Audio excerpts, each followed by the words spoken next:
सारे देवी देवताओं की जय जयकार हो। The first thing first is we need to understand that why nakshatra are important and why we need to study them. The first and foremost reason is कि जब हमने पुराणों को अध्ययन किया या जो भी क्लासिक्स पढ़े ज्योतिष के, उसमें हमको ये समझ में आया कि जो सबसे पहले जो नक्षत्र का प्रयोग था वो यज्ञ या पूजा जब भी होती थी ओल्ड सतयुग में, वहां पर नक्षत्र के हिसाब से ही आप सारे मुहूर्त निकालते थे। Nakshatra tithi plays in very vital role in the muhurat understanding. Later on जब हमने और ज्योतिष को डेवलप किया तो हमें समझ में आया कि nakshatra plays an very important role as a part of the delineation of the results and outcome with respect to each and everybody's life. So maximum लोग राशि हाउसेस प्लैनेट्स का डेलिनेशन कर लेते हैं and they are doing good on that. But जब एक next level पे पहुंचना होता है तो जितनी भी हम रेमेडी निकालते हैं, जितना भी हम प्लैनेट का एक्चुअल बिहेवियर देखना चाहते हैं कि एक प्लैनेट किसी की एक राशि में बैठा है, मान लो टॉरस में जुपिटर बैठे हैं और टॉरस में दूसरे आदमी की भी जुपिटर बैठे हैं, but both are getting a different results. We are unable to answer those queries because हमने तो हाउसेस राशि और प्लैनेट्स के नीचे हम गए नहीं। हमने तो ये देखा कि सेकंड हाउस में टॉरस है और टॉरस के अंदर जुपिटर बैठे हैं, but people are getting a different type of result. Then the next layer comes is the nakshatra and उसके भी फाइन प्रिंट पे जाओगे तो we get that nakshatra pada. तो to understand those things we need to understand how nakshatra works, and to understand that nakshatra understanding we need to understand the philosophical and etymological foundations of nakshatra। कि नक्षत्र क्या है, क्यों है, कैसे काम करता है, क्या बेसिक डिफरेंस है जो अब तक हमने बेसिक ज्योतिष पढ़ा है और जो हम नक्षत्र पढ़ रहे हैं उसको हमें क्यों पढ़ना है। तो सबसे पहले जो वर्ड नक्षत्र आता है उसको हम दो भागों में तोड़ते हैं, ना और त्रस्राती। त्रस्राती मतलब ये होता है कि जो चीज मूव नहीं करती या जो decay to around to parish.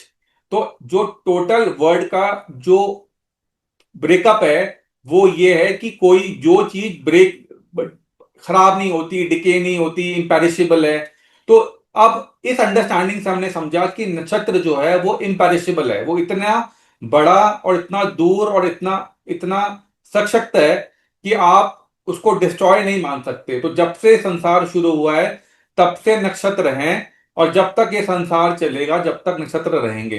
तो दैट इज हाउ नक्षत्र are the important pillar of the complete astrology. The word implies internal, stable, and underlying lights of the sky, stars or stellar asterism. Asterism is a word used for nakshatra in English. तो हिंदी में अगर नक्षत्र बोलते हैं तो English में हम इसको एस्ट्रिज्म बोलते हैं। अब दो पार्ट हो गए हमारी एस्ट्रोलॉजी अंडरस्टैंडिंग में, वन इज नक्षत्र, वन इज प्लैनेट। तो प्लैनेट और नक्षत्र में क्या फर्क है? पहला फर्क तो हमें समझ में आता है कि प्लैनेट जो हैं वो रेगुलरली मूव कर रहे हैं, they are revolving around the sun in the universe.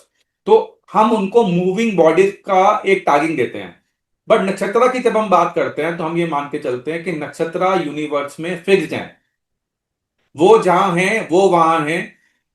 आपका जो पर्टिकुलर नक्षत्र है जिस पर्टिकुलर एरिया ऑफ यूनिवर्स में है वहीं रहेगा, और अकॉर्डिंगली जो आपके कर्मा मैनिफेस्ट होते हैं आपके रिस्पेक्टिव लाइफ में वो आर गिवन और मेटेरियलाइज थ्रू नक्षत्र प्लेटफॉर्म।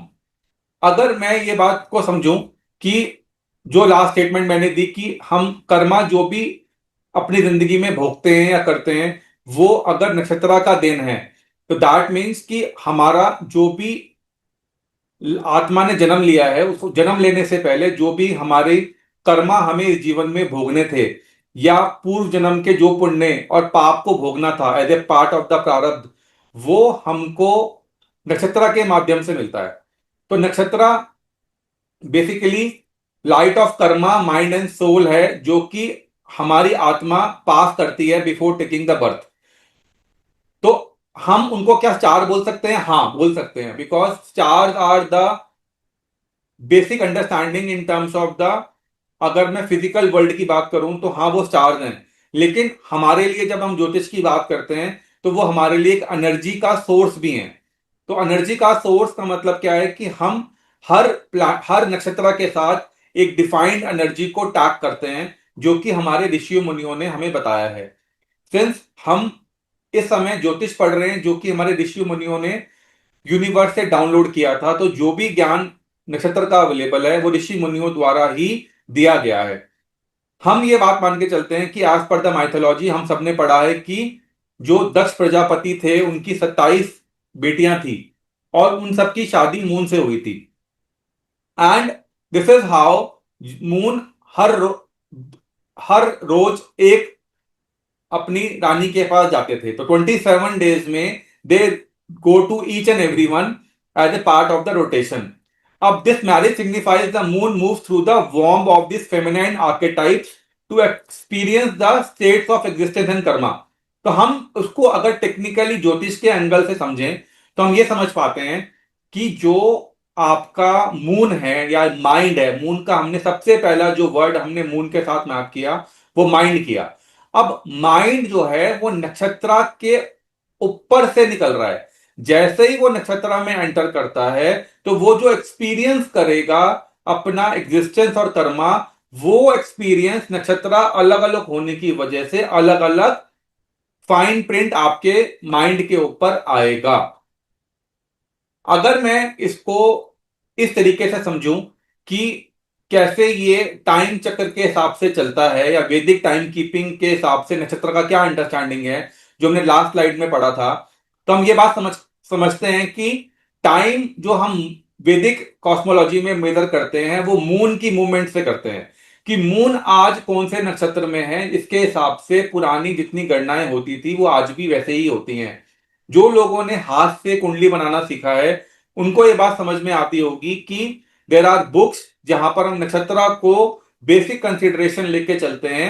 आज की डेट में हमारे पास टूल आ गए हैं, तो हमने वो बेसिक कैलकुलेशन जो हमारे कुंडली फॉर्मेशन की है वो टूल करके दे रहा है। बट जब कोई आदमी अपनी कुंडली अपने हाथ से बनाता है then the fundamental time measurement has to be done with respect to the date time and place of that person which is who is born. तो अब हम ये बात भी जानते हैं कि मून एक पूरा जोडियाक 27.3 डेज में कंप्लीट कर लेता है। तो ऑन एन एवरेज अगर हम ये बात बोल रहे हैं कि पूरे स्काई में 27 नक्षत्र है, 27 है या 28 है, वो दोनों पार्ट ओके हैं। अगर मैं एस्ट्रोलॉजी के डेलिनेशन की बात करूं तो मैं 27 नक्षत्र लेके चलता हूं, जिसमें हर नक्षत्र 13 डिग्री 20 मिनट का एक एरिया ऑक्यूपाई करता है। अभिजीत को भी लेके चला जाता है। अभिजीत को बेसिकली हम मूर्ता के पर्पस में यूज करते हैं। जब हमने इसको डिटेल में स्टडी किया ऑन द यूनिवर्स लेवल तो हमें समझ में आया कि जो एक पूरी पट्टी है जिसके ऊपर 27 नक्षत्र बने हुए हैं और जहां पर अगर मैं ये मान के चलता हूं कि वो एक राउंड रोड है, सर्कुलर रोड है जिसमें मून ट्रैवल करते हैं, तो उस रोड पे अगर एक नक्षत्र एक पर्टिकुलर माइलस्टोन है और 27 माइलस्टोन अगर हर नक्षत्र को दिए जाएं तो moon on an average in a month हर नक्षत्र में अपना टाइम स्पेंड करता है ऑन एन एवरेज 1 डे। अब उस लॉजिक के हिसाब से जब हमने ये समझा तो पता लगा अभिजीत उस पर्टिकुलर राउंड सर्कल रोड पे है ही नहीं। अभिजीत थोड़ा सा अलग हटके है, इसलिए अभिजीत को इन्होंने कंसिडरेशन में नहीं लिया while doing the delineation and assignment of the placement of planet in the nakshatra. Abhijit otherwise use होता है as a part of the muhurta processes, जो कि हम अलग से पढ़ेंगे। अब जब हम पंचांग की बात करते हैं, वैदिक कैलेंडर की बात करते हैं, तो 5 पार्ट वेद पंचांग में बहुत ही इंपॉर्टेंटली डिस्कस होते हैं। फर्स्ट इज तिथि। तिथि को इंग्लिश में बोलते हैं लूनर डे। इसका तत्व है जल। दूसरा है var which is the day of the week. आज सोमवार है, आज मंगलवार है, आज बुधवार है, तो ये जो वार है ये इसको हम बोलते हैं अग्नि तत्व। Nakshatra is the stellar position of the moon. आज मून कौन से नक्षत्र में है, ये नक्षत्र की जो डेफिनेशन है 27 नक्षत्र की, ये डिफाइन होती है by vayu tattva. Then we have a yoga. Yoga is the sum of moon and sun longitude. इसको हम बोलते हैं आकाश तत्व। और last but not the least karan. कर्ण है हाफ ऑफ तिथि। तो एक तिथि में 2 कर्ण आते हैं जिसको हम बोलते हैं पृथ्वी। तो अगर हम यहां ध्यान से देखें तो हमें समझ में आएगा कि जल, अग्नि, वायु, आकाश और पृथ्वी ये 5 एलिमेंट हैं जो कि हम यूज कर रहे हैं while doing the delineation with respect to panchanga. अगर अब हम बात करते हैं specifically moving to the nakshatra part of it, तो नक्षत्रा इज अ वायु लिंब ऑफ द टाइम। तो पांचों में से अगर मैंने सिर्फ नक्षत्र को पढ़ना है अभी फॉर टाइम बीइंग, तो मैं ये समझ पाता हूं कि नक्षत्र वायु तत्व का एलिमेंट है। तो वो क्या गवर्न करता है? वो परसेप्शन गवर्न करता है, वो मेंटल फ्लक्चुएशन गवर्न करता है, और जो हमारे आत्मा के सूक्ष्म कार्मिक ट्रिगर हैं उनको गवर्न करता है। अगर मैं इन पांच एलिमेंट का एसोसिएशन देखूं नक्षत्र के साथ, तो नक्षत्र को अगर मैं डिटेल में स्टडी करना चाहता हूं, तो नक्षत्र क्या हुआ? Vayu element, air element, that governs the mind, movement, breath, thoughts and impression. तो वायु जो है हमारा जो एलिमेंट है वो इन पांच टिपिकल एडजेक्टिव से जुड़ा हुआ है, which is mind, movement, breath, thoughts and impression. The moon passage through this nakshatra activates mental karma, intuition and experience based learning. तो हम ये मान के चलते हैं कि अगर मून मेरा मन है, और मन जिस पर्टिकुलर नक्षत्र के ऊपर से ट्रैवल कर रहा है, वो नक्षत्र का जो बेसिक ट्रेट है वो मून एक्सपीरियंस करेगा। तो वो टिपिकल ट्रेट नक्षत्र का क्या है वो हमको स्टडी करना है। उसको स्टडी करने के लिए there are lot of different thoughts, different logics, different books have been written, कि जो हमको समझाती हैं कि how a nakshatra behave, nakshatra adds value to the experience of the moon passage.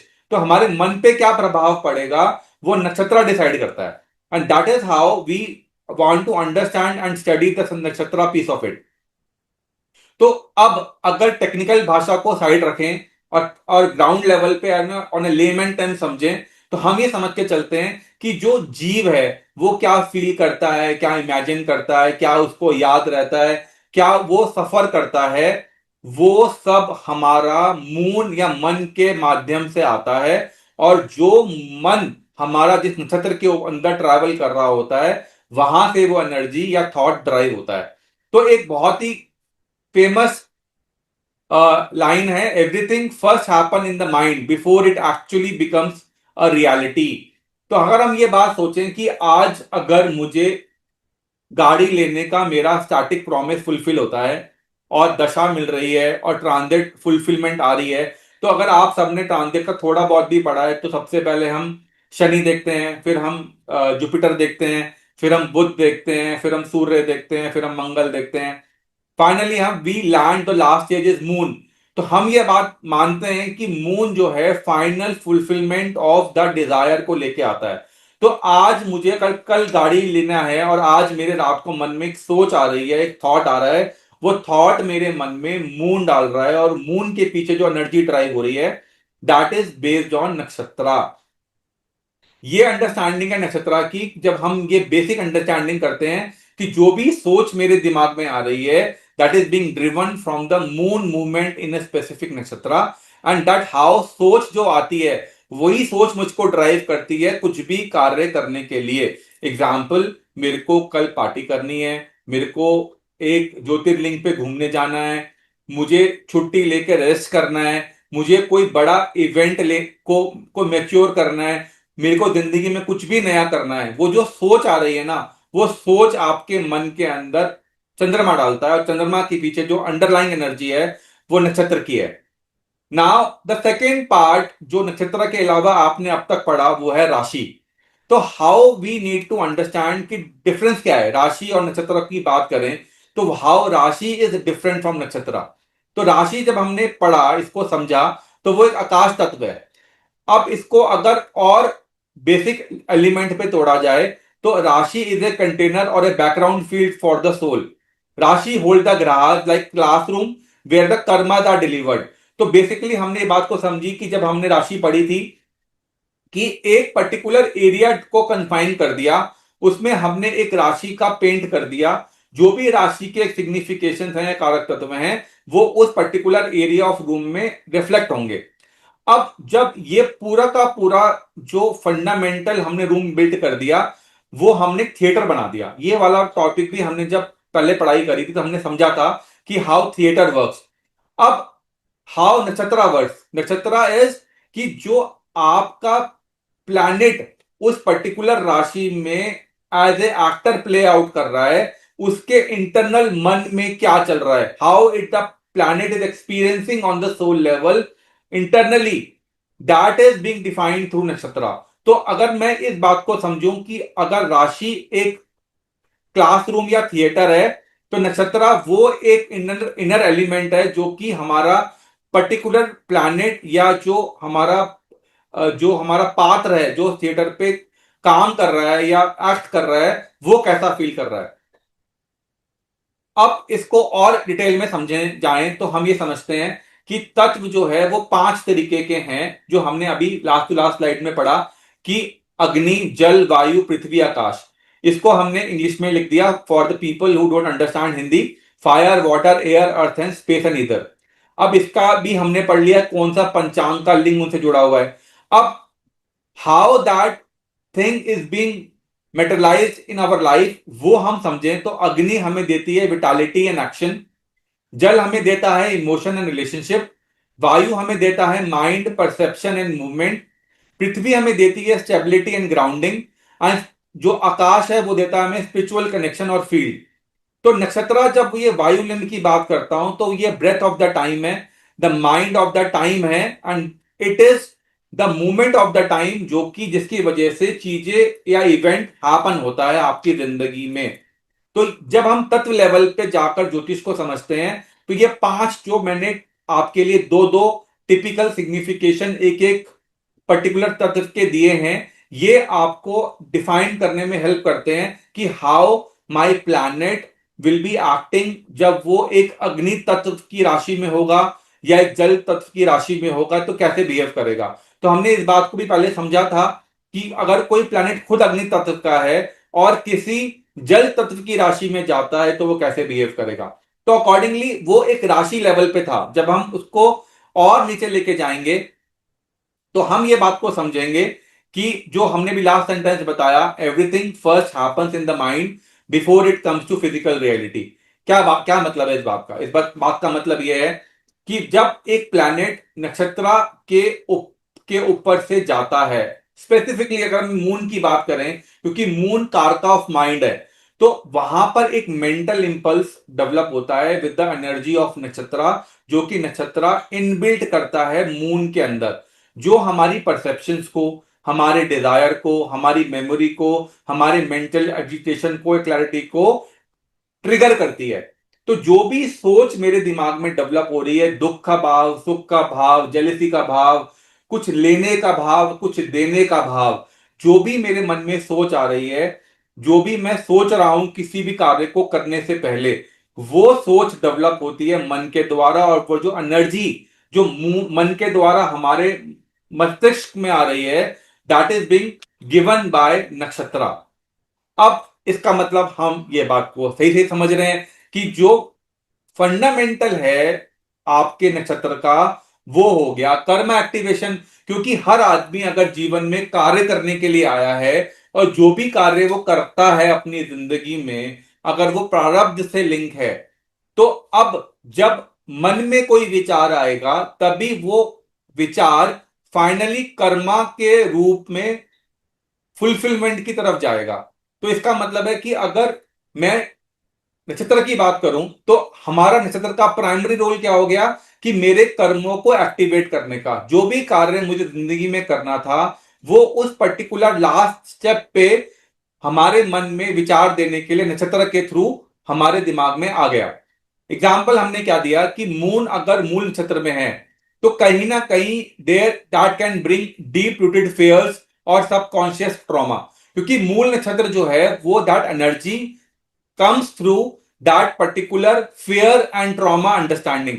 लेकिन अगर मून पुष्य में है तो पुष्य की जो अंडरलाइंग एनर्जी है वो नरिशमेंट है, डिवोशनल मूड है। तो जैसे जैसे आपका पर्टिकुलर प्लैनेट स्पेशली मून जैसे जैसे नक्षत्र को ट्रैवल करेगा, that sort of flavour will come into your mind for that particular day और particular time. Obviously, there are a lot of other factors which works out in parallel, but one of the important factors is moon जिस नक्षत्र में है उस नक्षत्र के हिसाब से एनर्जी फ्लो रहती है। तो अगर हम इसका एक फ्री फ्लो डायग्राम बनाएं तो thought, feeling, desire, action and destiny. तो हम इस पर्टिकुलर बात को समझते हैं। मूविंग ऑन थर्ड पॉइंट, नक्षत्रा जो है vayu, motion, breath, thought and memory से चार जो वर्ड है इंपॉर्टेंट उससे जुड़ा। अब इन चारों को एक बार समझते हैं, then we will take questions. The first and foremost is movement. What is the meaning of movement? Movement is कि वायु हमारी एक ऐसा एलिमेंट है जो कभी भी स्थिर नहीं रहता, वो हमेशा घूमता रहता है। तो हमने वायु को घूमने से लिंक कर दिया। तो अगर कोई भी चीज डायनामिक इन नेचर है तो वो वायु है। तो वायु जो है वो इनविजिबल भी है। तो अगर मैं ये बात बोलूं कि नक्षत्रा सामने से कुछ भी नहीं काम करते, वो पीछे इनविजिबली आपके पीछे सब्टल माइंड में सूक्ष्म रूप में रहते हैं, प्लैनेट्स के पीछे, जो अपना इनपुट देते रहते हैं for any action to trigger. तो that statement is also true, because हमने अगर नक्षत्र को वायु से लिंक किया है तो वो इनविजिबल मोशन जो है नक्षत्र का, वो हमारे पीछे हमेशा ही काम करता है। तो अगर मैं इस बात को समझूं कि अगर एक दिन में एक मून नक्षत्र चेंज करता है तो उसके हिसाब से हमारा मेंटल स्टेट भी शिफ्ट होता है। Second point was word which was use was breath. Breath का मतलब होता है प्राण। तो जो ब्रेथ है या प्राण है वो हमारे जुड़े हुए हैं मून से या माइंड से। मेडिटेशन और नक्षत्रा, जो मेडिटेशन हम करते हैं वो नक्षत्रा के जो डीटी हैं उनसे जाकर लिंक होता है। हर नक्षत्र का एक डीटी है जो कि हम गोइंग फॉरवर्ड इस कोर्स में पढ़ेंगे।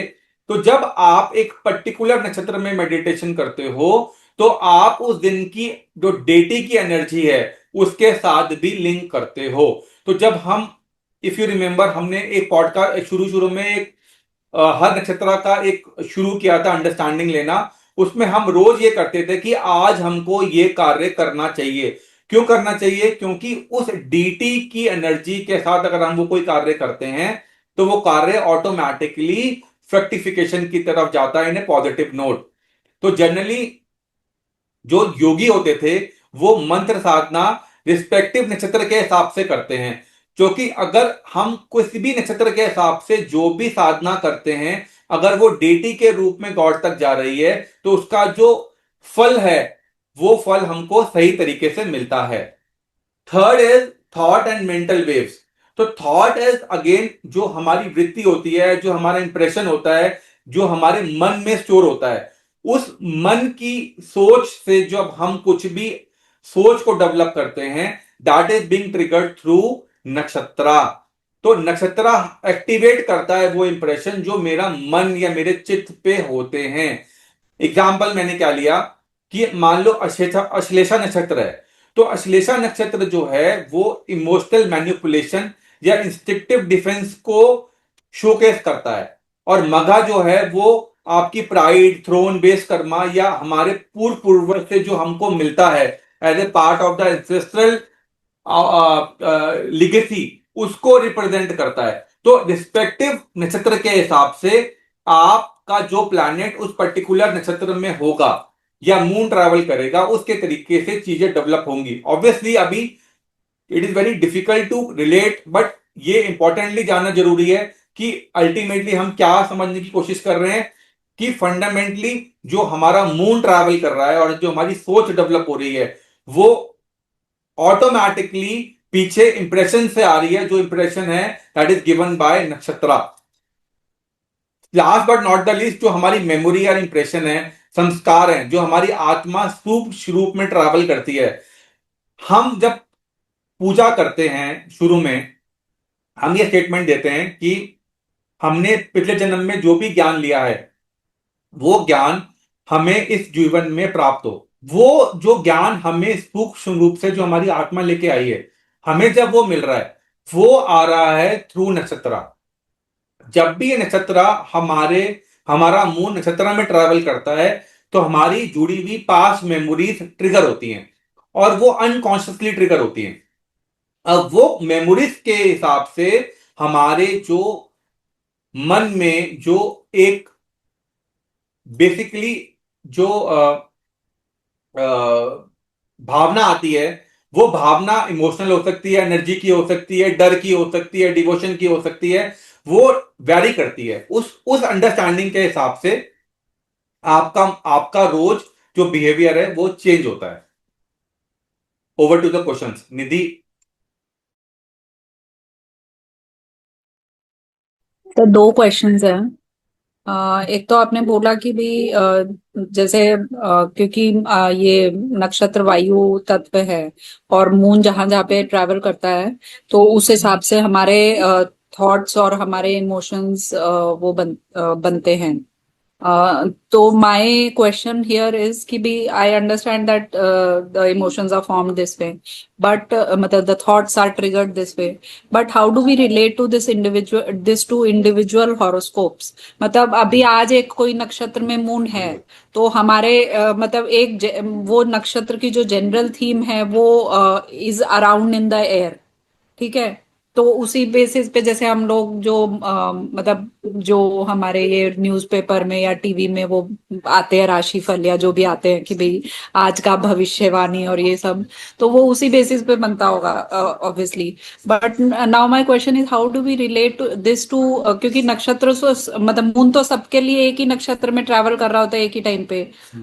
तो उसको हम कैसे इंडिविजुअलाइज, मतलब कि भी मेरे को आज कैसे थॉट्स आएंगे particularly. Very so good do question. We relate it to the yes, houses? Yes, yes. तो I will answer this question with a basic understanding कि जब हमने ज्योतिष पढ़ना शुरू किया था तो हमने इस बात को समझा था कि जब मैं एक लगन को लेके पैदा होता हूं तो उस लगन में एक असेंडेंट होता है, एक मून होता है जिस नक्षत्र में जो उसकी नेटल प्लेसमेंट है, और ऐसे ही हर प्लैनेट एक नक्षत्र में हमारे नेटल प्लेसमेंट में आया है। तो जो प्लैनेट हमारे नेटल प्लेसमेंट में नक्षत्र में आया है, पहला तो वो प्लैनेट उस नक्षत्र में कैसे बिहेव करेगा, जिस one part of the story. Second, जो हमने पढ़ा कि अगर मुझे जो भी मैं प्रारब्ध में लेके आया हूं, वो प्रारब्ध में जो मैं लेके आया हूं वो मेरी जिंदगी में एक सही समय आने पे फलित होगा। वो किसी की जिंदगी में कोई इवेंट 24 साल में हो रहा है, किसी की जिंदगी में वो इवेंट 26 साल में हो रहा है, को वही इवेंट किसी की जिंदगी में 28 साल में हो रहा है। तो वो जो वेरिएशन आ रहा है वो वेरिएशन आ रहा है इंटरलिंक विद दशा। दशा के हिसाब से आपको एक अप्रूवल मिलता है कि हाँ भाई, अब इस पर्टिकुलर पॉइंट ऑफ टाइम पे आपको ये इवेंट को होने के लिए you got that particular approval. अब मान लो आपको दशा अप्रूवल मिल गया। अब दशा कैसे काम करती है? अगेन, दशा काम करती है, दशा जब हम बनाते हैं विमशोत्तरी की, वो उसका जो बेस प्रिंसिपल है वो भी यही है कि जब मैं पैदा हुआ था मेरा मून कौन से नक्षत्र में था। जिस नक्षत्र में मेरा मून था उसके हिसाब से वो दशा डिसाइड होती है। अब मान लो आपका जो नक्षत्र का जो मूल नक्षत्र में था, मान लो रोहिणी में था, तो रोहिणी में था तो वहां का रोहिणी का जो लॉर्ड है वो मून है। तो आपकी पहली दशा मून की हुई, एंड अकॉर्डिंगली जो साइकिल चलेगी दशा की वो मून के हिसाब से कंटिन्यू होगी। मून के बाद मंगल की आएगी, मंगल के बाद राहु की आएगी, राहु के बाद जुपिटर की आगे चलती रहेगी। बेसिक फंडामेंटल है। मान लो मेरा जो हुआ वो हुआ अश्वनी में, तो अश्वनी में मेरा जो हुआ वो केतु से हुआ, तो केतु के हिसाब से ऑटोमेटिकली मेरी दशा डिसाइड हुई। तो जो दशा है वो बेसिकली ये डिसाइड करती है कि what action is now got the approval to get फलित। Now here comes a transit. Transit में finally we start looking from the slower planets like Shani and Jupiter, जिसके बेसिस पे हम डबल ट्रांजिट निकालते हैं, and then we come down to a day level. अगर हमने, if you remember, हमने किसी का ऑपरेशन का डेट निकालना था, तो हमने ये देखा कि अगर मैं मून को एक बार साइड रख दूं तो बाकी सारे प्लैनेट उस पर्टिकुलर स्पैन ऑफ वीक में अपनी सेम पोजीशन पे हैं। The only planet which is moving on the day level is moon only. तो हमें ये बात समझ में आती है कि हर कुंडली में अगर हमारे पास 12 लगन है तो 12 लगन के हिसाब से जो मून का प्लेसमेंट है वो आज की डेट में ऐसा हो सकता है कि मेरा अगर एरीज लगन है और आज की डेट में मून अगर स्कॉर्पियो राशि के ऊपर से जा रहा है, वहां कोई नक्षत्र के ऊपर से जा रहा है, वो वाली सिचुएशन में मेरे अष्टम के ऊपर से जा रहा है। लेकिन अगर आपका स्कॉर्पियो लगन है तो वो मून आपके लगन के ऊपर से जा रहा है। तो ऑटोमेटिकली जिस हाउस के ऊपर से ट्रैवल कर रहा है उसका रोल आएगा ही आएगा। मेरे लिए अष्टम के ऊपर से ट्रैवल कर रहा है तो मेरे को अष्टम के रिजल्ट का फोकस आएगा। आपका लगन के ऊपर से ट्रैवल कर रहा है तो आपके लगन के ऊपर से आएगा। अगर मान लो किसी का सेजिटेरियस लगन है, उसके 12th हाउस के ऊपर से ट्रैवल कर रहा है, तो हर आदमी के लिए जो ट्रैवल ऑफ मून है वो किसी पर्टिकुलर हाउस के ऊपर से जाएगा। अब वो जो हाउस है उसमें एक राशि है, और उस राशि के हिसाब से ही आपका नक्षत्र डिफाइन है। तो वो जो हम तीनों को कोलेट करेंगे, हाउस को, राशि को और नक्षत्र को, then we are able to delineate, and that is how we are studying this important topic of nakshatra. क्या हम हाउस और राशि के बेसिस पर डिफाइन कर सकते हैं? हाँ, कर सकते हैं। काफी हद तक हम राशि और हाउस के बेसिस पर डिसाइड कर लेते हैं। बट अगर मुझे एक लेवल नीचे आना है तो मेरे को नक्षत्र का अंडरस्टैंडिंग लेना ही पड़ेगा। अभी इस बात को समझ समझ में आ गया आपको बात कि हर आदमी के लिए अलग अलग है। मून अगर किसी नक्षत्र से जा रहा है तो ऐसा हो सकता है कि अगर हम इस क्लास में 12 लोग हैं तो 12 कुंडली के हिसाब से नक्षत्र हर आदमी के अलग हाउस के ऊपर से ट्रेवल कर रहा होगा। तो वो हाउस की एनर्जी तो काम करेगी ही करेगी कि किस क्षेत्र ऑफ एरिया में आपको काम करना है, because house is a basically area जहां पर we are getting the outcome of the fructification. समझा पा रहा मैं अपनी बात निधि आपको? Nidhi, I am audible? वो हैंग हो गई। ओके, तो लेट्स, या मतलब सर मेरे को वो समझ में आया बट स्टिल मतलब ठीक है, तो लेट्स कंटिन्यू। अभी अभी मतलब आपको इस क्लास के एंड तक हाँ आपको समझ में आ जाएगा, मतलब द अंडरस्टैंडिंग इज, हमने भी स्टार्ट किया है। तो अभी बहुत सारी चीजें हैं जो आपको भी समझनी है, and then you are able to relate how it is getting manifested. तो I will take example also in next slide that will be helpful to understand you how it is manifesting. Sir मेरा दूसरा question एक और answer कर दो sir. जी बताइए। Sir आपने संस्कारास की बात की कि भाई हमारे जो इम्प्रेशंस ऑन द माइंड है वो भी मून के मोमेंट के हिसाब से होते हैं। बट मतलब जहां तक अभी तक हम यही समझते आए हैं कि भाई बिलीफ सिस्टम जो है which is another name for samskaras which I understand, so that is formed through past and present experiences in your current lifetime and in your previous हाँ, तो थैंक lifetimes. यू, आपने ये बात जो बोली ना, प्रीवियस लाइफ टाइम्स, तो जो इस हम्म जन्म में आप अपनी जिंदगी में सीखते हो, that is one part of the impression. The second part of the impression is कि जो आप अपने प्रीवियस लाइफ से कैरी फॉरवर्ड कर रहे हो। तो आपको ऐसे बहुत सारे लोग मिलते होंगे जो कि अपनी जिंदगी में अच्छा कर रहे हैं पर भगवान को नहीं मानते, और ऐसे बहुत सारे लोग हैं जो भगवान को मानते हैं लेकिन अपनी जिंदगी में बहुत अच्छा नहीं कर रहे। तो फंडामेंटली जो हम ये बात समझते हैं कि जो संस्कार है वो एक लाइफ का फॉर्म का आउटकम नहीं है, that is a cumulative effect of many life forms. तो जब हम इसको नेक्स्ट लेवल पे लेके जाते हैं तो हम समझते हैं कि जो लगन हमको मिलता है उस लगन के हिसाब से हमारे संस्कार बाय डिफॉल्ट बिल्ड हो जाते हैं। तो जनरली मान लो सेजिटेरियस लगन वालों के हिसाब की बात करो, तो जो भी सेजिटेरियस लगन वाले लोग होते हैं, फिर रिमेंबर हमने पढ़ा था कुछ पर्टिकुलर 6 प्रॉपर्टीज पढ़ी थी हर लगन, हर राशि की। तो राशि लगन के हिसाब से अगर मैं ये बात मान के चलता हूं कि how a Sagittarius lagan person will behave, how a Aries lagan person will behave, how a Taurus lagan person will behave, that particular impression is a karmic impression we are getting in this life form, because हमको वो particular राशि लगन by default मिला है। अगर मैं Aries लगन में पैदा हुआ हूं तो मेरे साथ जो इंप्रेशन कैरी फॉरवर्ड होता आ रहा है पिछले लाइफ फॉर्म से, वही मेरे संस्कार में ऐड हुआ, और इस जिंदगी में मुझको एरीज लगन मिला। अगर मुझको एरीज ना मिला होता और मुझको अगर सैजी मिला होता तो ऐसा हो सकता था कि जो संस्कार मैं प्रारब्ध से लेके आया हूं वो कुछ अलग होते, और अकॉर्डिंगली जो मैंने इस जीवन काल में सीखा अपने इस एज पीरियड में, वो जो एरीज पे बिल्ट हुआ और जो वो सैजी पे बिल्ट होता, दोनों का फ्लेवर अलग अलग आता। तो जो प्रारब्ध से मेरे को कुंडली का लगन मिला या राशि लगन मिला, वो डिसाइड करता है कि मेरे प्रीवियस जन्मों के संस्कार कैसे हैं। And that is how nakshatra plays an very important role, because ultimately जो संस्कार हमें इस जीवन में भोगने हैं वो दशा के माध्यम से भोगने हैं। और दशा कैसे डिसाइड हो रही है? मून के नक्षत्र से। तो अल्टीमेटली बात तो घूम फिर के वहीं आ गई कि भैया नक्षत्र कौन सा होगा वो डिसाइड करेगा कि तुमको नक्षत्र कौन सी दशा मिलेगी और अकॉर्डिंगली आगे चलेगी। एक आदमी की कुंडली में शनि भगवान जी बहुत ही खराब आए, अब वो पैदा हुआ कौन सी दशा में, सूर्य की, तो बात ही खत्म हो गई, उसको जीवन में शनि की दशा मिलेगी ही नहीं। तो अगर फंडामेंटली जो दशा आपकी स्टार्ट हुई वो नक्षत्र बेस पे हुई, दैट इज हाउ कि जो भोग्य कर्मा है इस जीवन में वो संस्कार से लिंक ऑटोमेटिकली प्रारंभ से हो ही जाते हैं। गेटिंग पॉइंट, मोटा मोटा, राइट? ठीक है, शुरू करते मोटा हैं। मोटा। मोटा मोटा देखो, अध्यात्म का टॉपिक है, अध्यात्म की गहराई में समझना ही पड़ेगा चीजों को। बट अभी अगर अध्यात्म में चले गए तो फिर ये पूरी टास्क का जो पर्पस है वो डिफीट हो जाएगा।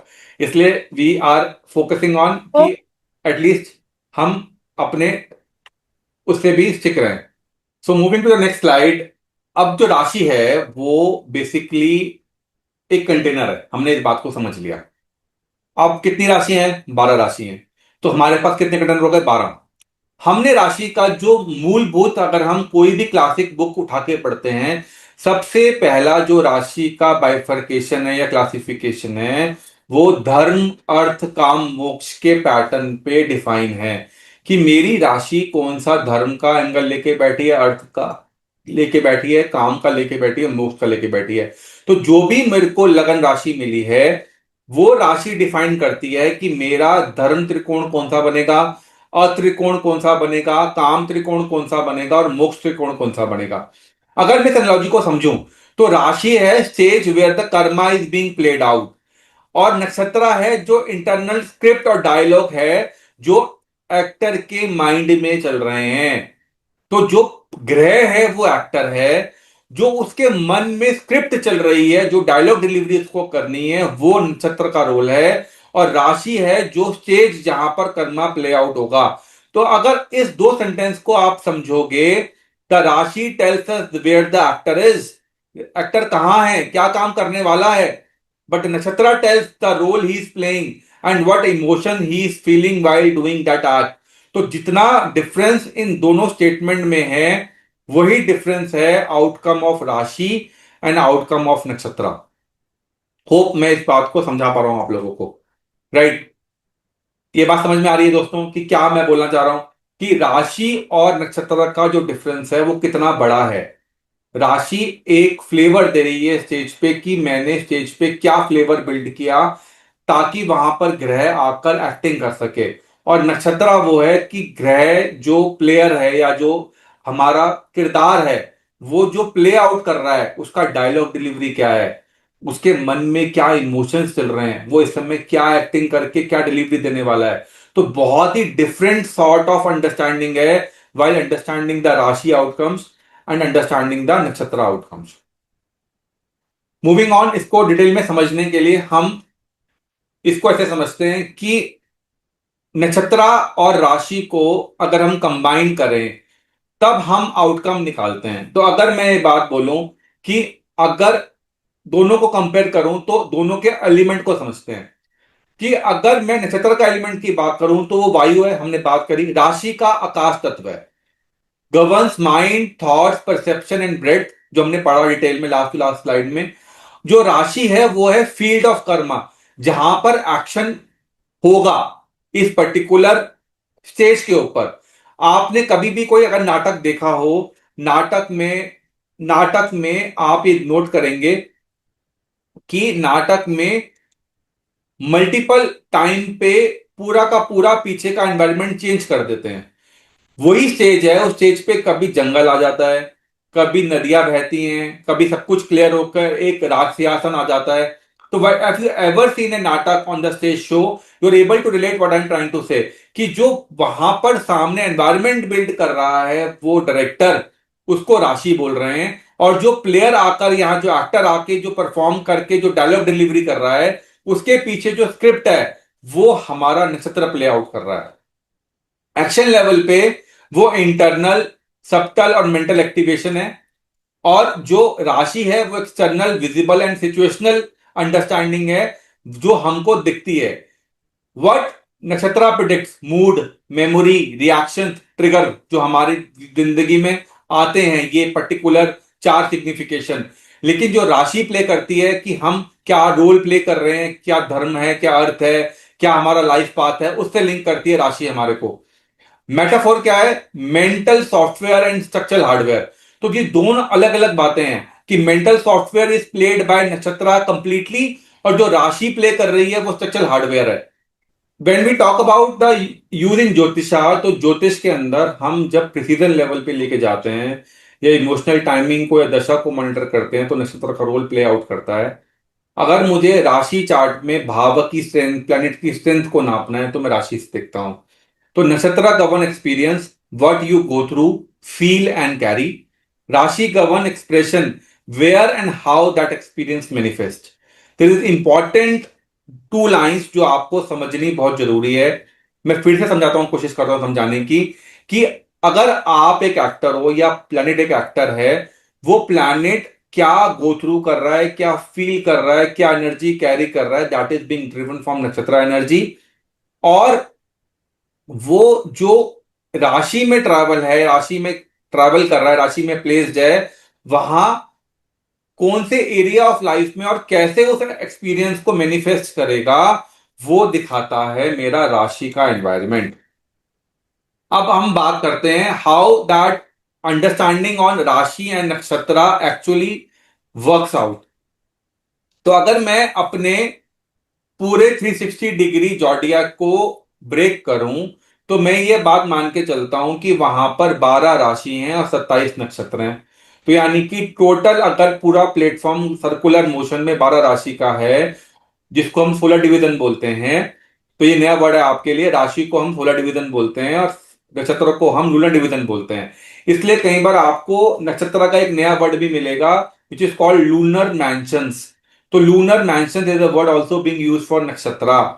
तो नक्षत्र का जो अंडरस्टैंडिंग है वो कैसे डिवाइड हुआ, कि अगर मैं 360 डिग्री को 12 से डिवाइड करूंगा तो मेरे को 30 डिग्री मिलेंगे। तो यानी कि हम ये बोलेंगे कि अगर जोडियक साइन में एरीज टू पाइसेस अगर 12 साइन है, तो हर साइन 30 डिग्री का हो गया इन द स्काई में। और rashi are static containers where graha act out as a karma. तो राशि को हमने क्या बोला कि एक फिक्स कंटेनर है जो कि फिक्स्ड है, और हमारा जब ग्रह घूमता रहता है तो वो रिस्पेक्टिव कंटेनर में जाता है और वहां पर प्ले आउट करता है, जो कि एक सोलर व्हील है गवर्न्ड बाय सूर्य। नाउ अगर मैं अपने नक्षत्रों को जो 27 ही नंबर है उसको अगर 360 डिग्री से डिवाइड करूंगा, तो मेरे को क्या मिलेगा? 13 डिग्री 20 मिनट। तो 13 डिग्री 20 मिनट का मतलब हुआ कि एक नक्षत्र का जो स्पैन हुआ वो 13 डिग्री 20 मिनट हुआ। तो यानी कि अगर एक नक्षत्र 13 डिग्री 20 मिनट का है, तो चंद्र अगर 13 डिग्री 20 मिनट का जो स्पैन कवर करता है, दैट इज बीइंग लाइक कि नक्षत्र एक जो चंद्र है वो उस नक्षत्र के ऊपर से ट्रैवल कर रहा है। अगर मैं इसको और फर्दर डिवाइड करूं, तो 13 डिग्री 20 मिनट को मैं 4 भागों में डिवाइड कर सकता हूं, जिसको मैं बोलता हूं 4 क्वार्टर इंग्लिश में, या हिंदी में पद बोलता हूं। तो 3 डिग्री 20 मिनट को अगर मैं 4 से मल्टीप्लाई करूंगा, तो वो 13 डिग्री 20 मिनट हो जाएगा। इसका रिवर्स भी ट्रू है कि 13 डिग्री 20 मिनट को अगर 4 से भाग करूंगा या डिवाइड करूंगा, तो भी 3 20 आएगा। तो इसका मतलब है कि एक नक्षत्र में मेरे 4 पोर्शन हो गए, जिनको मैं 4 पद बोलूंगा। तो अगर एक पर्टिकुलर नक्षत्र को मैं डिवाइड करूं, तो वो 4 भागों में बट गया। तो एग्जाम अब क्या अंडरस्टैंडिंग बनी? एक नक्षत्र अगर 13 डिग्री 20 मिनट का है, उसमें 4 पद हैं, तो एक पद कितने का हुआ? 13 डिग्री 20 मिनट का, जिसको हम एक नवांशा भी बोलते हैं। तो अब 27 नक्षत्र हैं, 27 इंटू 4 विच इज 108 पदा। तो 108 पदा का मतलब क्या हुआ? आप सबको ये बात पता है कि आप लोग 108 मालाएं करते हो। 108 नंबर बहुत ही कॉमनली फेमस है कि 108 बार मंत्र करना चाहिए। तो 108 बार मंत्र करने का लॉजिक यहीं से डिराइव हुआ कि 27 नक्षत्र, उनके 4 पद इक्वल टू 108 नक्षत्र पद। तो अगर आप 108 बार माला करते हो, तो वो हर एक नक्षत्र पद को आप काउंट करके चलते हो, that is the representation of each bead you are taking a mantra. तो अगर आप 108 बार मंत्र कर रहे हो तो वो मंत्रा आपका हर नक्षत्र पदा के लिए वैल्यू करेगा। एक बात मैं आपको और यहां ऐड करता हूं, देर आर नंबर्स जो कि बहुत सारे डिवाइड होते हैं, 11 है, 21 है, 54 है, 54 है, 108 है। तो दो नंबर बहुत ही इंपॉर्टेंट हैं जब आप अपनी साधना करते हो, one is 54 and one is 108। 54 is a number जब भी कोई चीज आपको मेटेरियलिस्टिक ग्राउंड पे अचीव करनी है, या आपकी कोई भी ऐसी डिजायर है जो मेटेरियलिस्टिक लाइफ को फुलफिलमेंट के लिए है, तो आपका count of Mantra should be 54। और अगर आपको कोई भी चीज स्पिरिचुअली अलाइन करनी है तो स्पिरिचुअली अलाइन करने के लिए आपको वो मंत्र 108 बार करना पड़ेगा। तो लक्ष्मी जी के सारे मंत्र 54 ही होने यस, चाहिए। Yes, very good. ठीक है, तो हम ये बात समझते हैं कि नक्षत्र पदा नवांशा जो कि tied together as mind karma and dharma. अब अश्वनी हमारा पहला नक्षत्र क्यों है? Because zodiac start from 0 degree Aries, the point considered as a first spark of creation. जब हमने एरीज पढ़ा था तब भी हमने पढ़ा था ना इनिशिएशन की राशि है। तो आज हम ये पढ़ रहे हैं कि अश्वनी जो है वो फर्स्ट स्पार्क ऑफ क्रिएशन है, जहां पर कॉन्शियसनेस ने मूवमेंट शुरू करी थी। कहां से? पाइसिस से एरीज में। पाइसिस इज सब्टल, सूक्ष्म रूप से, एक्टिव रूप में जब जो एनर्जी का ट्रांसफॉर्मेशन हुआ from Pisces to Aries, that is being driven through the Ashwini. Ashwini is the start of the Mesha. Ashwini start from 0 to 13 degree 20 minute in Aries, that is the first nakshatra of the cycle. There are multiple thoughts जहां पर हम कहीं अश्वनी को लेके चलते हैं पहला, कहीं हम कृतिका को लेके चलते हैं। कृतिका और अश्वनी का कई किताबों में अलग अलग वर्णन है। बेसिक द अंडरस्टैंडिंग कई कृतिका से शुरू करते हैं, कई अश्वनी से करते हैं, बट सिंस हमारा डेलिनेशन का पार्ट है तो हम इसको अश्वनी से ही लेके चलेंगे। Ashwani is ruled by twin divine doctors. नाम पता है इन दोनों? किसी किसी को नाम पता है अश्वनी के कौन डॉक्टर है वो दो? Anybody know the name? Ashwini देवता। अश्वनी देवता दो भाई हैं, उन दोनों का अश्विनी कुमार। अश्वनी कुमार, वेरी गुड, उनके नाम हम आगे पढ़ेंगे। They are the symbol of healing and initiation, marking the starting of the soul journey. ये स्लाइड इंपॉर्टेंट है, जो भी आदमी सूर्य यहां पुत्र। वहां देख रहा है इस स्लाइड पे फोकस करे और यहां पर ध्यान दे, क्योंकि ये एक बेस बिल्डिंग स्लाइड है जो आपको ये समझाएगी कि नक्षत्र का पूरा जो डिस्ट्रीब्यूशन है पूरे राशि चक्र में वो कैसे है। अगर मैं इस बात को समझूं जो मैंने अब तक समझी, कि हमारा जो ये पूरा का पूरा 360 डिग्री जो हमारा चक्र है, इस पूरे चक्र में हमने पहले राशि को डिवाइड किया, Aries, taurus, Gemini, cancer, Leo, Virgo, Libra, Scorpio, Sagittarius, Capricorn, Aquarius and Pisces, जो कि 12 इन नंबर है। उसके ऊपर एक लेयर लगाई जो कि 27 इन काउंट है नक्षत्र, अश्वनी से लेकर रेवती तक। इनकी सीक्वेंस फिक्स्ड है। फिक्स का मतलब क्या हुआ? फिक्स का मतलब ये हुआ कि एरीज राशि में अश्वनी, भरणी और कृतिका का एक पोर्शन फिक्स हो गया। अगर मेरी मेष राशि का लगन है तो ये तीनों नक्षत्र मेरे लगन पे पड़ेंगे। अगर किसी का सैजिटेरियस लगन है तो ये तीनों नक्षत्र एरीज राशि के ऊपर पड़ेंगे, जो कि सैजिटेरियस लगन वाले के 5th हाउस में आएगी। और अगर किसी का लियो लगन है तो लियो लगन में कहां आएगी ये? 9th हाउस में, एरीज राशि। तो 9th हाउस में ये अश्वनी, भरणी और कृतिका पड़ेंगे। तो अश्वनी के चारों पद 13 डिग्री 20 मिनट, भरणी के चारों पद 13 डिग्री 20 मिनट, और कृतिका का एक पद विच इज 3 डिग्री 20 मिनट को ऐड करोगे तो आपको पूरा 30 डिग्री का स्पैन मिल जाएगा।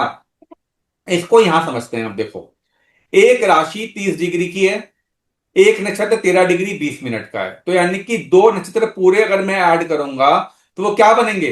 13 degree 20 minute plus 13 degree 20 minute equal to 26 degree 40 minute. अब राशि कितने की है? 30 डिग्री की, तो क्या बच गया? 3 डिग्री 20 मिनट। तो 1/4 of each nakshatra is now being added to make the complete sum equal to 30। तो मेरा क्या आउटकम निकला? One rashi is equal to 1/4 नक्षत्र। तो इसका मतलब है कि अगर मेरे को एक राशि और एक नक्षत्र को इक्वेट करना है, that is equal to one rashi is equal to 1/4 nakshatra. In totality कितने कितने पद हो गए?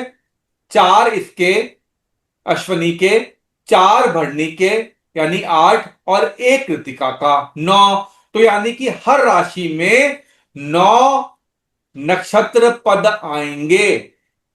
ऑब्वियसली जहां से स्टार्ट होगा उसके हिसाब से वो डिस्ट्रीब्यूशन वेरी करेगी, but to start with Ashwini के, अगर मैं एरीज की बात करूंगा तो अश्विनी के 4 पद यहां, भरणी के 4 पद यहां, और कृतिका का 1 पद यहां, तो 9 पद मेरे अश्विनी में आ गए।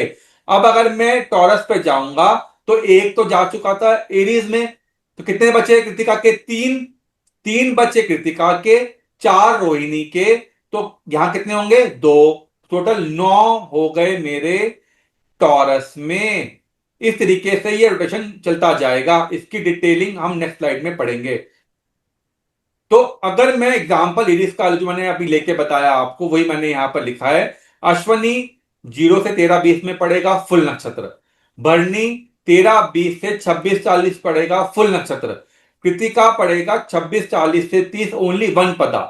तो Ashwini and Bharani are fully occupied under Aries and Krittika has a split where one part of pada is in Aries and rest 3 are into taurus.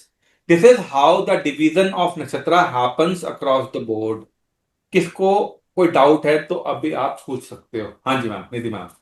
Sir मेरा मतलब ये मुझे समझ में आ गया, बट मुझे एक चीज में प्रॉब्लम है कि भी मतलब जैसे हमारा लग्न कुछ है, सपोज सपोज मतलब एरीज ही है, हम्म। ठीक है। हम्म। तो अभी लग्न की डिग्री सपोज 20 डिग्री है, तो उसमें भी क्या तीनों नक्षत्र आएंगे, ये अश्विनी भरणी कृतिका, मतलब वो कैसे वेरी गुड उसका question, very good question, bifurcation क्या वेरी गुड लोकेशन क्वेश्चन, होगा? Very good question. आप इस बात को ऐसे समझो कि एक राशि है, मान लो एरीज। एरीज में 0 से 30 डिग्री के सारे का स्पैन कितना है? 0 डिग्री एरीज, एरीज से 30 डिग्री एरीज तक। क्लियर है यहां तक? उस पर्टिकुलर एरीज में 30 डिग्री में मेरे को 9 मैंने पद डाल दिए, जिसमें 4 अश्विनी के, 4 भरणी के और एक कृतिका का, तो 9 हो गए। अब आप ये बोल रही हो कि मेरा जो एसेंडेंट है वो 20 डिग्री पे है। तो अगर मैं उसको 20 डिग्री बोलूंगा तो 20 डिग्री का मतलब क्या हुआ? कि मेरा जो, अगर मैं 3 डिग्री 20 मिनट का एक नक्षत्र पद मानता हूं, तो वो कौन से नक्षत्र पद में पड़ेगा? ये काउंट करो आप। पहला 3-20, दूसरा 6-40, थर्ड में पड़ेगा ना? तीसरा सिक्स 10, चौथा 13-20, पांचवा 16-40 और छठा 20। अच्छा, 20 हाँ सॉरी। हाँ। क्लियर है? हाँ। तो हम ये मान के चलते हैं कि मेरा अश्वनी के अंदर वो छठा नक्षत्र आया। छठे का मतलब क्या हुआ? भरणी का दूसरा। भरणी का दूसरा। क्लियर है? तो इसी तरीके से हमने हम्म। डिफाइन कर लिया कि अगर एरीज के अंदर मेरा, मान लो आपकी मेरी कुंडली में एरीज पे चंद्र बैठे हैं। आज तक आप क्या बोल रहे थे? कि मेरे चंद्र एरीज में है। अब मैं ये बोल रहा हूं मेरे चंद्र एरीज में कितनी डिग्री पे है, क्योंकि वो डिग्री भी तो डिफाइन कर रही है कि अगर मेरे चंद्र मान लो 3 डिग्री 40 मिनट के हैं, तो वो तो अश्वनी के नक्षत्र में पड़ेंगे।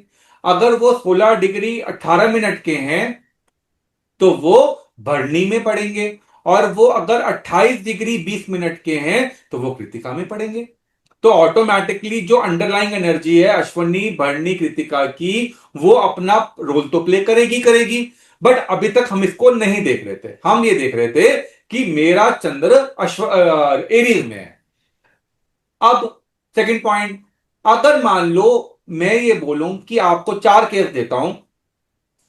चंद्र 2 डिग्री का है, चंद्र 4 डिग्री का है, चंद्र 9 डिग्री का है और चंद्र 12 डिग्री का है। अब आप कहोगे चारों केस में चंद्र अश्विनी में ही है। वेरी गुड, बिकॉज 0 से 13-20 के स्पैन में अश्विनी पड़ता है। बट अगर हम इसको एक लेवल और नीचे लेके जाएं तो हम ये बोलेंगे कि पहले केस में अश्विनी का पदा 1 है, दूसरे केस में अश्विनी का पदा 2 है, तीसरे केस में अश्विनी का पदा 3 है, और चौथे केस में अश्विनी पदा 4 है। तो एक और लेयर हम माइक्रो मैनेजमेंट पे आ गए कि एक तो अश्विनी, उसकी एनर्जी जुड़ेगी, एक अश्विनी का जो पदा है उसकी एनर्जी भी जुड़ेगी। तो हमने इसको और माइन्यूट लेवल पे लेके आ गए। इसका एग्जांपल नेक्स्ट स्लाइड में समझ में आ जाएगा। मैंने एक पर्टिकुलर एग्जांपल लेके समझाया। हाँ जी उमंग जी बताइए। भैया मेरा क्वेश्चन ये था कि जैसे आपने बताया कि आपका एरीज अगर राशि है वो किसी भी भाव में पड़ती है तो वहां पे वो नक्षत्र काम करता है। अगर वहां पे कोई ग्रह नहीं है तब भी वो नक्षत्र काम करेगा? यस, आप समझो, आप इसको ना इंडिपेंडेंटली समझो। आप जो बात कर रही हो, आप बात कर रही हो कि मेरी कुंडली में तो 9 प्लैनेट है, तो 9 प्लैनेट तो 9 ही नक्षत्रों में जा सकते हैं।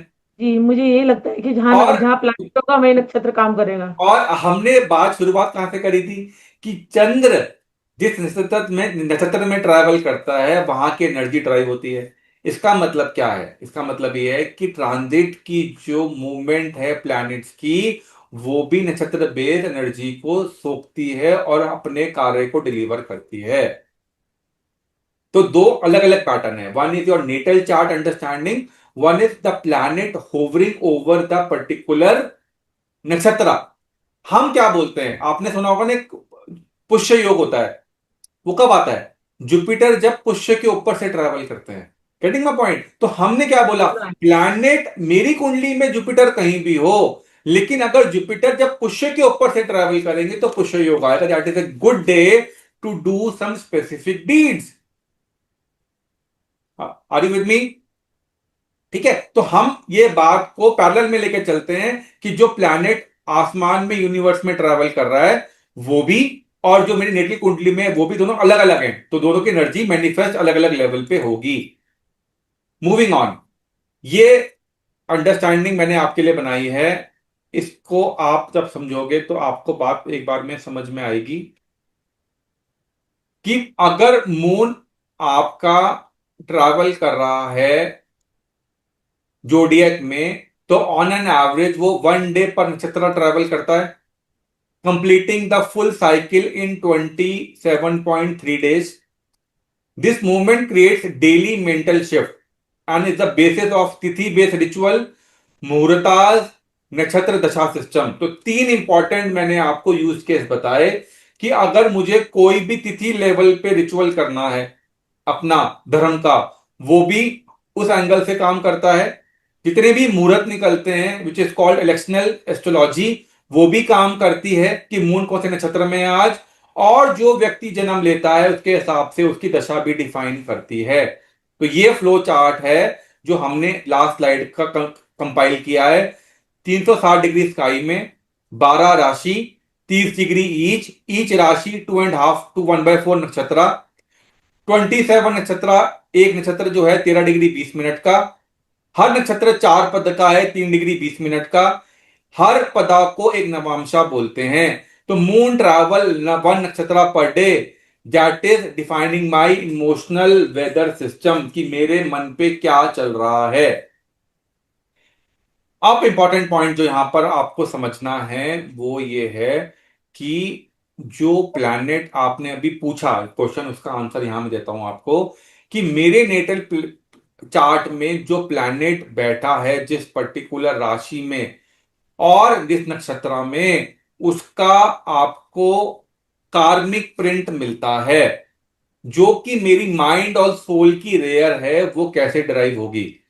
एग्जाम्पल, जुपिटर अगर एरीज में है तो एरीज के जो कारक तत्व हैं वो हैं ब्रेव, इनिशिएटिंग धर्मा, वो जुपिटर उस एंगल से बिहेव करेगा। लेकिन अगर जुपिटर वहां पर एरीज में होने के बावजूद अगर भरणी में है, तो भरणी में उसका जो ट्रांसफॉर्मेशनल एनर्जी है वो काफी इंटेंस होगी, क्योंकि वो वीनस से रूल्ड है। अगर वो अश्विनी में होता तो वो केतु से रूल होता, अलगाव या अलग होने की टेंडेंसी ज्यादा बिल्ट होती, और कृतिका में होता तो अलग एनर्जी के साथ फ्लो करता। तो सिंस एरीज में होने से जो एक एरीज के एनर्जी का सिग्निफिकेशन मिल रहा था, वो भरनी में होने की वजह से उसका जो आउटकम आएगा इंटरनल लेवल पे वो किसी डिफरेंट फॉर्मेट में आएगा। अगर वो अश्वनी या कृतिका में होता तो उसमें अलग आता। नक्षत्रपद राशि अप्रोच को हमने डिटेल में पढ़ लिया है काफी हद तक। फिर भी अगर आपको समझना है तो हम इसको एक लेवल पे और नीचे लेके जाते हैं कि राशि जो है वो सूर्य ड्रिवन है, सोल कंटेनर है, आपकी आत्मा को कंटेन करती है। Rashi represent dharma, purpose, life role, creates outer identity and where the karma is happening. Surya is a atma karaka, director of life, setting the play. Play कैसा होगा, प्ले का पूरा डायरेक्शन सूर्य करता है। वो राशि के थ्रू आपका रंगमंच तैयार होता है। जो नक्षत्र है वो माइंड लेवल पे काम करता है, रिवील्स इमोशनल कर्मा, मेमोरी, जो आप इम्प्रिंट अपने प्रारब्ध से लेके आए हो, जो संस्कार अपने प्रारब्ध से लेके आए हो, आपका रिएक्शन कैसा होगा उस पर्टिकुलर ग्रह का जो ग्रह नक्षत्र में बैठा है उससे मैटर करेगा। एक्टिवेट्स इनर कर्मा, अनप्रोसेस्ड संस्कार, Chandra govern experience the actor inner voice. तो अगर राशि और नक्षत्र को आप अलग अलग, इस बात को हम 2-3 बार डिस्कस कर चुके, how rashi and nakshatra are playing an important role differently. ये बार बार बात हम क्यों कर रहे हैं? क्योंकि हम ये बार बार बात इसलिए कर रहे हैं क्योंकि हमें ये बात समझनी पड़ेगी कि राशि एक अलग लेवल की अंडरस्टैंडिंग है और नक्षत्र एक अलग लेवल की अंडरस्टैंडिंग है। हम लोग राशि पढ़ते आए, राशि को ही हमने अडेप्ट कर लिया, हम नक्षत्र लेवल पे कभी गए ही नहीं। तो हमने उस फील को कभी लिया ही नहीं कि how nakshatra played an important role in the entire delineation. But अभी हम शुरू कर रहे हैं तो you will get the total feel of it, how it plays out an important role while doing the delineation, जब हम उसको डेलिनेशन से लिंक करेंगे। फर्स्ट इंपॉर्टेंट पॉइंट क्या है, हमने जो पढ़ा था, माइंड, बॉडी एंड इवेंट। तो everything first happen in nakshatra the mind, then it expresses through the rashi the soul role in the world. That is, this is why जो मून है वो जन्म नक्षत्र जो हमारा मून से बनता है। दशा की प्रिडिक्शन, इमोशनल टाइमिंग, चक्र एनालिसिस। चक्र कौन से होते हैं सबको पता है? आपको एक तो पता ही होगा, विच इज कॉल्ड नवतारा चक्र जो होता है हमारा। या नाड़ी में भी जो प्रोग्रेशन होता है वो भी हमारा जो है ड्रिवन फ्रॉम नक्षत्र ही होता है। राशि जो है वो डिफाइन करती है कि मेरी राशि कौन से हाउस में पड़ रही है, उस राशि में जो प्लेनेट आके बैठा है उसकी डिग्निटी क्या है, जो मेरे एक्सटर्नल इवेंट हो रहे हैं वो कैसे फ्रक्टिफाई हो रहे हैं टाइमिंग के हिसाब से because of the planet placement in that rashi. How potentially the planet is able to deliver that role with respect to dignity उसने अटेन करी है। जो हमने पढ़ा था, एक्सॉल्टेशन है, डेबिलिटेशन है, मित्र है, शत्रु है, मूल त्रिकोण है, स्वराशि है, वो सारे के सारे जो सिग्निफिकेशन प्लैनेट अडेप्ट कर रहा था वो राशि के अंडरस्टैंडिंग से कर रहा था। बट जो मन के लेवल पे जो एनर्जी आपकी आती है प्लैनेट की, that is being given through नक्षत्र। अब ये जो एग्जांपल है इससे आपको पूरी तरह ही क्लियर हो जाएगा कि what we are talking about. आप इसको क्लियरली समझने की कोशिश करो कि अगर मैं इस बात को कहता हूं कि अगर मैंने सिटी, डिपार्टमेंट और डेस्क को एक एंगल से समझा कि अगर मैं कहूं राशि एक सिटी है जो कि लार्ज है, बड़ी है, विजिबल एनवायरनमेंट है, यानी कि मान लो मुंबई, और एक पटना, तो मुंबई और पटना अपने लेवल पे डिफरेंट सिटीज हैं। वो एनर्जी जो पटना रिफ्लेक्ट करती है और जो एनर्जी मुंबई रिफ्लेक्ट करती है वो अलग अलग हैं। That is how rashi plays an understanding of the derivation of a city.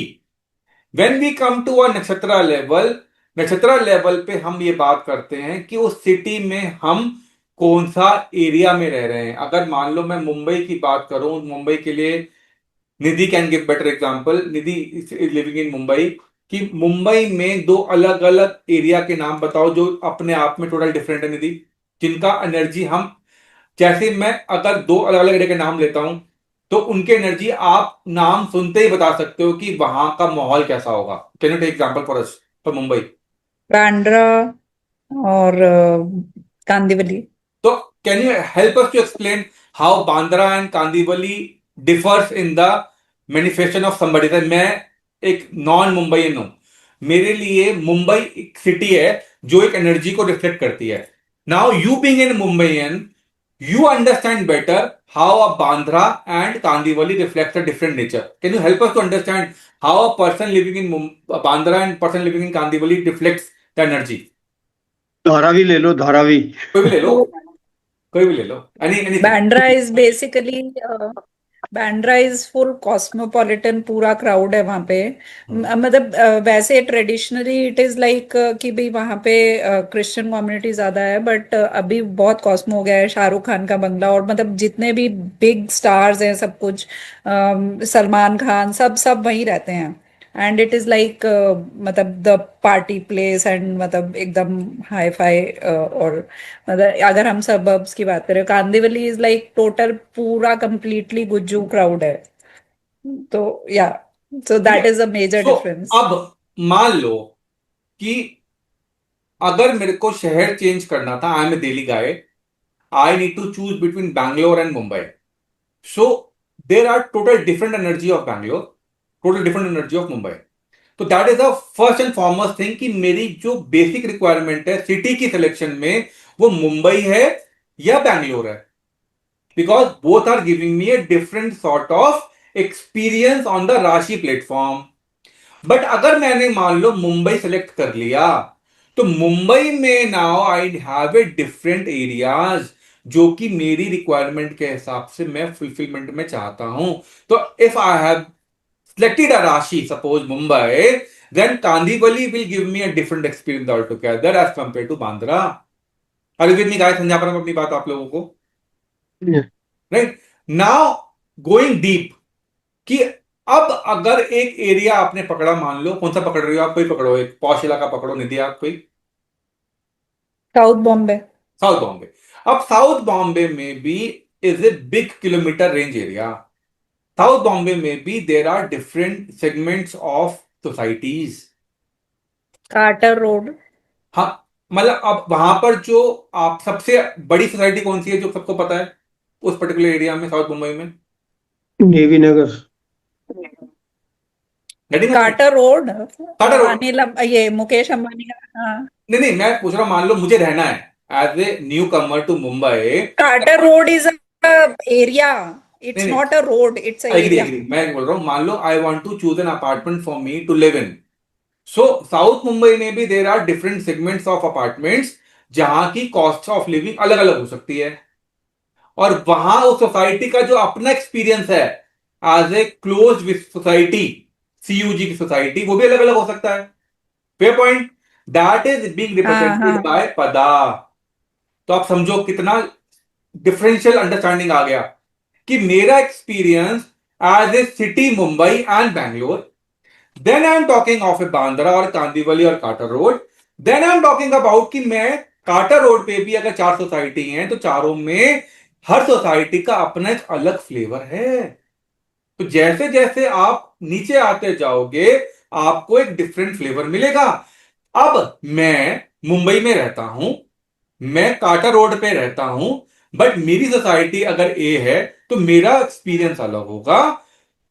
Parikshit जी की सोसाइटी बी है तो उनका फ्लेवर अलग होगा. और निधि जी की सोसाइटी अगर सी है तो उनका फ्लेवर अलग होगा. मैं सिर्फ ये बोल दूं कि मैं मुंबई में रहता हूं और परीक्षित जी भी मुंबई में रहते हैं और निधि भी मुंबई में रहती है, हम तीनों को सेम टेस्ट मिल रहा होगा, which is actually not true. Not possible. हाँ. Not possible. Are you with me guys? मैं क्या बोलना चाह रहा हूं अपनी बात? Yes yes. गुड है. मैं किसी को डाउट है? So far so good. As a part of the introduction of section कि हम नक्षत्र पढ़े क्यों रहे हैं यार? एंड ऑफ द डे इतना क्यों दिमाग लगाना है? राशि से आउटपुट आ तो रहा है, आ तो रहा है, क्यों जाना है उस लेवल पे? क्यों करनी है इतनी मेहनत? वो इसलिए करनी है कि जो आज आपने समझा कि अगर 500 करोड़ लोग मुंबई में रह रहे हैं तो 500 करोड़ लोगों का अलग अलग एक्सपीरियंस है. आप उसको कॉमन एक्सपीरियंस डाल के टैग नहीं कर सकते. That is how we need to understand the nakshatra and the pada flavour as well, to deep dive into the actual experience of the person on that level. Okay ji, Balaji over to you. Question may look like silly. नहीं नहीं, every question is good, sir. Answer may be silly. I may not answer Actually, you. That is maybe a silly answer. Question is always right. बताइए। राशि का अधिपति का अंदर राशि, if you take one full house and इसका राशि का अंदर there are rooms, different rooms. ठीक है, एक नक्षत्र एक एक रूम अलॉट करेंगे। एक नक्षत्र का, एक राशि का लॉर्ड का अंदर इसका घर होता ही नहीं, कंपार्टमेंट होता ही नहीं है। Say for example if you take Mesh rashi, मेष राशि में अश्विनी भरणी कृतिका होता है। एक्सेप्ट मैंने सोचा था एक सिंह राशि में सूर्य का एक और कुंभ राशि में राहु का एक पूरा नक्षत्र आता है ऐसा कुछ। ये छोड़ के मुझे लगता है किधर भी एक ओनर का कंपार्टमेंट है ही नहीं है इसमें। इसमें agree हूँ। इसका मीनिंग, Agree हूँ। डीप मीनिंग कुछ है क्या? आपको मैं एक रॉ एग्जाम्पल देता हूँ। दिल्ली में कॉलेज है, हिंदू कॉलेज, बेस्ट कॉलेज है हिंदू कॉलेज, नॉर्थ कैंपस में, ठीक है। हिंदू कॉलेज की प्रिंसिपल हैं डॉक्टर आभा चतुर्वेदी। अब हिंदू कॉलेज में 4 अलग अलग डिपार्टमेंट हैं, साइंस का अलग, कॉमर्स का अलग, आर्ट्स का अलग। हर डिपार्टमेंट का एक एचओडी है और हर डिपार्टमेंट के अंदर 3 कोर्स चलते हैं, बीएससी जनरल, बीएससी ऑनर्स, और ऑनर्स में भी physics honours, chemistry honours. Commerce में भी चलते हैं BCom pass, BCom honours. Arts में भी चलते हैं बीए पास, बीए ऑनर्स। तो अब आप ये समझो, हर उस कोर्स के लिए एक स्पेसिफिक टीचर एलोकेट किया गया है जो कि उस पूरे कोर्स करिकुलम को ओन करता है। ठीक है। ठीक है, तो हमारे पास 3 लेयर हो गई। एक कॉलेज का प्रिंसिपल जो कि राशि का लॉर्ड, एक नक्षत्र का लॉर्ड जो कि उस पूरे फंक्शन का, डिवीजन का, साइंस स्ट्रीम का हेड होगा, और एक पर्टिकुलर डिवीजन का लॉर्ड जो कि उस पर्टिकुलर कोर्स का लीड होगा। इन तीनों को साथ में काम करना है to get the complete good experience to the student who is getting admitted to the course. Are with me, मैं क्या समझने की कोशिश कर रहा हूं? तो तीनों का अपना अपना अंडरस्टैंडिंग है। एक प्रिंसिपल है, एक एचओडी है, और एक क्लास टीचर है जो कि उस कोर्स को ओन कर रहा है। तो अब हम क्या बोल रहे हैं? एक राशि का लॉर्ड है, एक नक्षत्र का लॉर्ड है, और एक पद का लॉर्ड है। जो पढ़ रहा है उसका भी एक लॉर्ड है। तो 3 अलग अलग लोग हो गए। तीनों को साथ में चलना है to give the best experience to the person. Are you with me guys? समझा पा रहा हूं अपनी बात? 2 एग्जांपल समझाया, एक सिटी के एग्जांपल से समझाया, एक कॉलेज के एग्जांपल से समझाया। तो आपको ये बात समझ में आनी चाहिए कि तीनों अलग अलग लेयर हैं। आप हिंदू कॉलेज में पढ़ रहे हो और मैं भी हिंदू कॉलेज में पढ़ रहा हूं, but my experience of doing a BA part Sanskrit course and you doing a BSc chemistry honors, your experience and my experience is totally different. But both are in the same college. With me, everyone. Last slide लेंगे and then we will try to wrap up. अब ये बात समझो, why नक्षत्र gives precision in prediction? ये question हमारा आज का बेस क्वेश्चन है, ताकि हम इस बात को समझ सके कि इतनी मेहनत करनी क्यों है भाई, इतनी मेहनत करने का क्या पर्पस है, इतना पढ़ो लिखो, इतनी मेहनत करो, क्यों करो?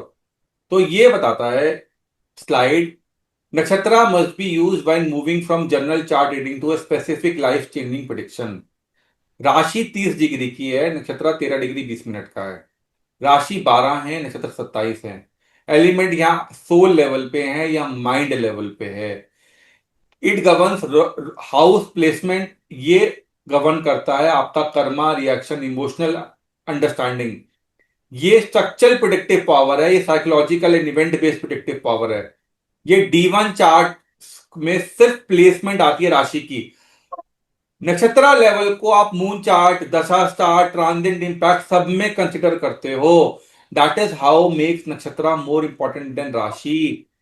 दशा बेसिस में राशि यूज ही नहीं होती, लेकिन विंशोत्तरी दशा के प्राइमरी डिस्कशन में हम नक्षत्र की मून की प्लेसमेंट को ही लेते हैं। एग्जाम्पल लाइक मैरिज के टाइमिंग के लिए हम जन्म नक्षत्र और नक्षत्र चक्र को लेके चलते हैं टू फाइंड कि क्या एग्जैक्टली मुझे शादी का दिन निकालना होता है। तो मैं अपने नक्षत्र में ध्यान रखता हूं, नक्षत्र चक्र में, कि 3, 5, 7 का नक्षत्र ना पड़े, शादी को खराब करता है वो। ट्रांजिट गोचर में जब मून डेली मूव करता है तो मेरे मूड मेरे को ट्रिगर करता है, मेरी लाइफ में जो इवेंट होने होते हैं लाइफ में उन इवेंट को ट्रिगर करता है। जो ग्रह मेरी नेटल कुंडली में जिस नक्षत्र में बैठता है वो डिफरेंटली बिहेव करेगा। Jupiter in Rohini behave differently then Jupiter in nakshatra Mrigashira, even both are in Taurus. Rashi tells what happens, nakshatra tells how it feels and why it happens. Hope it is self-explanatory now. नक्षत्र is a DNA of Karma. राशि क्या है? Skin है जो कि आपको दिखती है ऊपर एज ए विजिबल एक्सप्रेशन। नक्षत्र क्या है? डीएनए है, आपकी कार्मिक प्रोग्रामिंग कैसे की गई है। तो जो हमने अभी बात बताई आपको, नक्षत्र को हम 4 जगह पढ़ेंगे, उसकी लॉर्डशिप, उसका डीटी, उसकी शक्ति, उसका सिंबल। ये 4 चीजें जो हैं मिलके आपको नक्षत्र को डिफाइन करने में हेल्प करेगी। एग्जाम्पल जो आपका नक्षत्र का ग्रह रूलर है वो कौन है, जो उसका डीटी है वो कौन है, जो शक्ति मिली है उसको टू क्रिएट करने की, डिस्ट्रॉय करने की, यूनाइट करने की, वो शक्ति क्या है नक्षत्र के पास, और जो सिंबल है उस नक्षत्र का वो क्या रिफ्लेक्ट कर रहा है। तो इन चारों चीजों को पढ़ने के बाद आप रूट ऑफ कर्मा को पढ़ पाओगे। ये है कोर एलिमेंट ऑफ नक्षत्र स्टडी। ये हम अगली क्लास में करेंगे। ये एक इंट्रोडक्शन लेक्चर था आपके लिए, ये समझने के लिए कि नक्षत्र पढ़ना ही क्यों है। Why I need to spend my time, energy and money while reading the नक्षत्र। टोटल डिफरेंट अंडरस्टैंडिंग है when you go on deep level. जितने भी बड़े ज्योतिषी हैं वो राशि को देखते ही नहीं हैं, वो नक्षत्र लेवल पे ही प्रिडिक्शन करते हैं। ऑब्वियसली एक दिन में नहीं आएगा, मुझे भी नहीं आया, आपको भी नहीं आएगा, क्योंकि डाटा जो है बहुत ज्यादा है। उस डाटा को समझना पड़ेगा कि नक्षत्र का अंडरस्टैंडिंग क्या है, नक्षत्र की पीछे जो 4 एनर्जी फ्लो कर रही हैं, जो भी बताई लास्ट स्लाइड में बताई। क्या बताई? डेटी बताया, रूलर बताया, एनर्जी जो नक्षत्र कैरी करता है वो बताया, और फोर्थ कौन सा बताया? Anybody remembers? बताओ। सर मुझे आपने क्या सिंबल बताया सिंबल वो सर ध्यान नहीं है। Symbol sir, symbol. हाँ, सिंबल सिंबल। तो symbol plays an very important role while understanding how the nakshatra will play out. जब हम एक एक नक्षत्र को डिटेल में पढ़ेंगे तो आपको एक नेक्स्ट लेवल का इंफॉर्मेशन मिलेगा जो आपको ये हेल्प करेगा कि एक प्लेनेट आपके नेटल चार्ट पे और एक प्लेनेट यूनिवर्स में ट्रांजिट में जब उस नक्षत्र के ऊपर से ट्रैवल करता है तो क्या एनर्जी मैनिफेस्ट होती है। जुपिटर रोहिणी के ऊपर से जाएंगे और जुपिटर रोहिणी में होंगे, और मून रोहिणी के ऊपर से जाएंगे और मून रोहिणी में होंगे। 4 अलग अलग बातें हैं। अब दैट मेक्स ज्योतिष टफ, वंस यू अंडरस्टैंड नक्षत्र एंड पदा डेलिनेशन, आपकी जो प्रिडिक्शन लेवल की जो अंडरस्टैंडिंग है वो एक नेक्स्ट लेवल पे चली जाएगी। आपको ये बात समझ में आएगी कि ये प्लैनेट इस नक्षत्र में, इस पदा में ऐसे क्यों बिहेव कर रहा है। एक दिन पे नहीं आएगी, टाइम लगेगा। आपको मैं हेल्प करता हूँ एज ए मेंटोर। आप भी पढ़ेंगे, आप भी याद रखेंगे, तो आप बहुत सारी चीजों को जोड़ पाएंगे, और जोड़ के जो आपके माध्यम से ब्रह्मदेव या डेटी बुलवाना चाहते हैं वो बुलवाएंगे उस व्यक्ति को जो कि आपके पास हेल्प लेने आया है। ऑब्वियसली हम सब कुछ तो याद नहीं रख सकते, बट जो उस पॉइंट ऑफ टाइम पे हमें आज्ञा मिलती है कि उस आज्ञा के बेसिस पे हम उसको डिलीवर करते हैं टू द रिस्पेक्टिव पर्सन।